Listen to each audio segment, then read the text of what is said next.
नमस्कार शेतकरी बंधूंनो, तुरीच्या पिकामध्ये सुद्धा आपल्याला व्हायरस पाहायला मिळते। या व्हायरसला स्टर्लेटी मोझॅक व्हायरस असे म्हणतात। हा व्हायरस कोळीमुळे येत असतो बघा। तर आपण ज्यावेळी तुरीचा स्प्रे घेत असतो आणि आपल्या शेतामध्ये व्हायरसचा प्रादुर्भाव जर आपल्याला पाहायला मिळाला तर त्याच्या अगोदरच आपण कोळीनाशकाचा वापर केला पाहिजे। आणि व्हायरस आल्यानंतर जसं की आता हा प्लांट आहे, येथे आपल्याला स्टर्लेटी मोझॅक व्हायरस आलेला आहे असं पाहायला मिळत आहे। व्हिडिओमध्ये तुम्हाला कदाचित दिसणार नाही, मी तुम्हाला झूम करून नंतर दाखवतो। तर या स्थितीमध्ये आपल्याला जे इन्फेक्टेड प्लांट आहे, ज्या झाडांवर आपल्याला या व्हायरसचा प्रादुर्भाव दिसत आहे त्या झाडांना आपल्याला शेतातून अप्रूट करायचा आहे, म्हणजे आपल्याला त्याला उपटायचं आहे।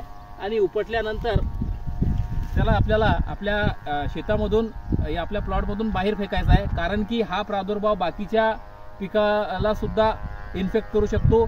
तर अशा स्थितीमध्ये याच्यावर आपण हीच कारवाई करू शकतो। त्याच्यानंतर पुढचा जेवढी तुम्ही फवारा घेसाल, तुरीवर स्प्रे घेसाल, त्या स्प्रेमध्ये कोळीनाशकाचा ॲकेरिसाइडचा आपल्याला समावेश करायचा आहे। धन्यवाद।